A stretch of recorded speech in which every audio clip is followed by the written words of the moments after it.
गाड़ियां हो या हवाई जहाज, अब हम ईंधन में लगभग 10% बायोफ्यूल की ब्लेंडिंग करने के लक्ष्य को प्राप्त करने की ओर बढ़ रहे हैं। भाइयों और बहनों, बायोफ्यूल के साथ साथ असम से देश के ज्यादा से ज्यादा क्षेत्रों तक नेचुरल गैस पहुंच सके, इसके लिए आज लगभग 9,000 करोड़ रुपए के नॉर्थ ईस्ट गैस ग्रिड की आधारशिला रखी गई है। इसमें 5 कंपनियों का जो गठजोड़ बना है, उसकी ताकत नॉर्थ ईस्ट के 8 राज्यों में दिखेगी। साथियों, देश के पूर्वी हिस्से में गैस आधारित उद्योग और पाइप के माध्यम से घरों में गैस पहुंचाने का एक बड़ा अभियान भी चलाया जा रहा है। प्रधानमंत्री ऊर्जा गंगा योजना को सशक्त करने के लिए आज गुवाहाटी से बिहार के बरौनी तक जाने वाली नेचुरल गैस पाइपलाइन का शिलान्यास किया गया है। इससे देश के अनेक शहरों के घरों को पाइप वाली रसोई गैस पीएनजी से जोड़ने में मदद मिलेगी। भाइयों और बहनों, आज हम देश के हर घर को एलपीजी गैस से जोड़ने की तरफ तेज गति से बढ़ रहे हैं। साथ में पाइप वाली गैस को लेकर भी व्यापक काम किया गया है। मैं एक आंकड़ा आपको बता देता हूं, जिससे आपको हमारे काम की स्पीड और स्केल का पता चलेगी। साल 2014 में 25 लाख घरों में पाइप गैस का कनेक्शन था और आज ये करीब करीब डबल हो गया, यानी 46 लाख से अधिक हो चुका है। जिस गति से काम हो रहा है, उससे आने वाले वर्षों में ये संख्या 2 करोड़ पहुंचने वाली है। इसी तरह देश भर में सीएनजी स्टेशनों की संख्या भी 950 से बढ़कर लगभग 1500 तक पहुंच चुकी है। साथियों, असम में भी सिटी गैस डिस्ट्रीब्यूशन नेटवर्क को विस्तार देते हुए 2 नए प्रोजेक्ट का शिलान्यास किया गया है। इनसे कामरूप मेट्रोपॉलिटन के काचेर, हैलाकांडी, करीमगंज जिलों के लोगों को भी लाभ मिलेगा। उत्तरी गुवाहाटी में एलपीजी सिलेंडरों की डिमांड को पूरा करने के लिए स्टोरेज वेसल हो, या फिर तिनसुकिया में मॉड्यूलर गैस प्रोसेसिंग प्लांट हो, ये सामान्य मानवी के जीवन को आसान बनाएंगे और रोजगार के नए अवसर पैदा करेंगे। भाइयों और बहनों, बीते 50-55 महीनों में केंद्र सरकार और राज्य सरकार निरंतर असम को देश के विकास के मानचित्र पर स्थापित करने में जुटी है। मैं सर्बानंद सोनोवाल जी और उनकी टीम को बधाई देता हूं कि वो असम को करप्शन और पहले की कार्य संस्कृति से बाहर निकालने के लिए बहुत परिश्रम कर रहे हैं। साथियों, पहले की सरकार ने करप्शन को जिस तरह से सिस्टम का हिस्सा बना दिया था, उसके पाप अभी परिचित और पीड़ित ही रहे हैं। लेकिन भ्रष्टाचारियों को पर कार्रवाई करके यहां की सरकार ने कड़ा संदेश भी दिया है। साथियों, आप सभी देख ही रहे हैं कि गरीबों को लूटने वालों, देश की सुरक्षा से खिलवाड़ करने वालों के साथ कितनी सख्ती से निपटा जा रहा है। जो घोटाले करके देश से भाग जाते थे, उनको वापस लाया जा रहा है, भारत के कानून के हवाले किया जा रहा है।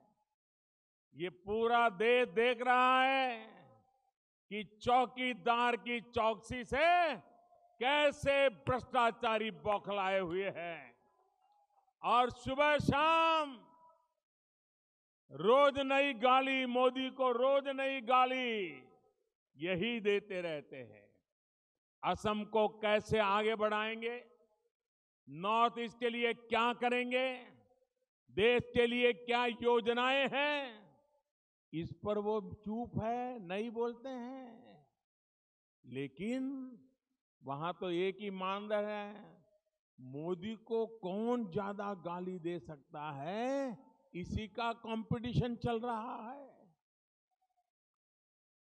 साथियों, ये लोग, इनकी एक ही पहचान है, महामिलावट। ये महामिलावट है, समाज को भड़काने में जुटे हैं। और हम असम की अस्मिता और असम के विकास के लिए डटे हुए हैं। हम निरंतर ये कहते रहे हैं कि घुसपैठियों के लिए असम समेत देश के किसी भी हिस्से में कोई जगह नहीं है। असम को, देश को घुसपैठियों से मुक्त करने के लिए हमने हर बार जनता की आवाज को बुलंद किया है। यही कारण है बांग्लादेश से हो रही घुसपैठ को रोकने के लिए हमने चितमहल समझौता किया और अब भारत बांग्लादेश सीमा को पूरी तरह सील करने की तरफ तेजी से कदम बढ़ा रहे हैं। जिस एनआरसी को अमल में लाने से पुरानी सरकार बच रही थी, उस पर हमने सुप्रीम कोर्ट की निगरानी में कार्रवाई की है।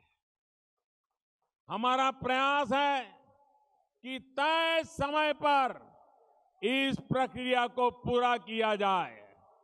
साथियों, एनआरसी के साथ साथ मैं आप सभी से ये भी कहने आया हूं कि नागरिकता से जुड़े कानून को लेकर बहुत बड़ा भ्रम फैलाया जा रहा है।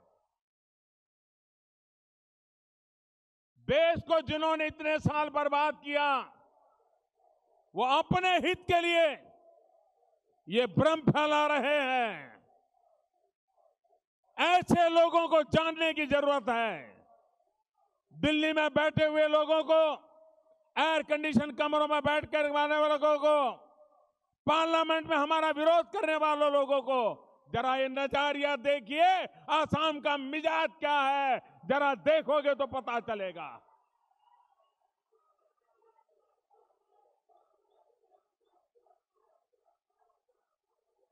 भाइयों बहनों, असम और नॉर्थ ईस्ट के राज्यों की भाषा, संस्कृति और संसाधनों पर आपके हक की रक्षा करने के लिए भारतीय जनता पार्टी, एनडीए सरकार पूरी तरह से प्रतिबद्ध है।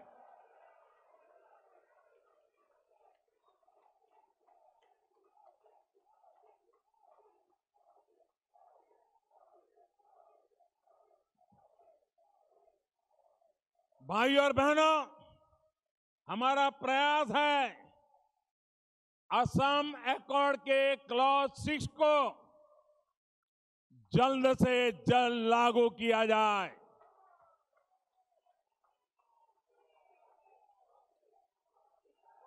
और इसके लिए हमारी सरकार द्वारा एक कमेटी भी बनाई जा चुकी है और मुझे विश्वास है ये कमेटी आपके भावनाओं का, आपके हितों का, आपकी आशा आकांक्षाओं का पूरा ख्याल रखते हुए रिपोर्ट करेगी, ऐसा मुझे पूरा विश्वास है। आप ये भी भली भांति जानते हैं कि जो दल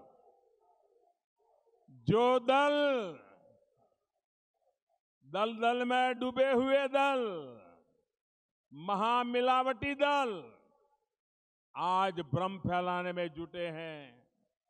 उन्होंने 30-35 साल तक असम एकॉर्ड को लागू करने में कभी ईमानदारी नहीं दिखाई।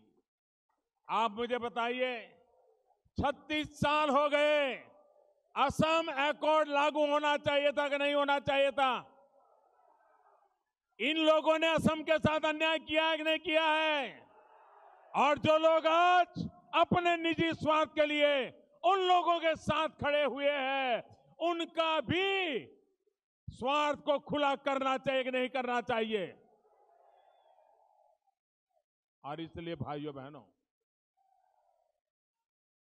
मैं आज आपके पास आया हूं। 36 साल पुरानी मांग आपकी अगर कोई पूरी करेगा तो मोदी सरकार करेगी।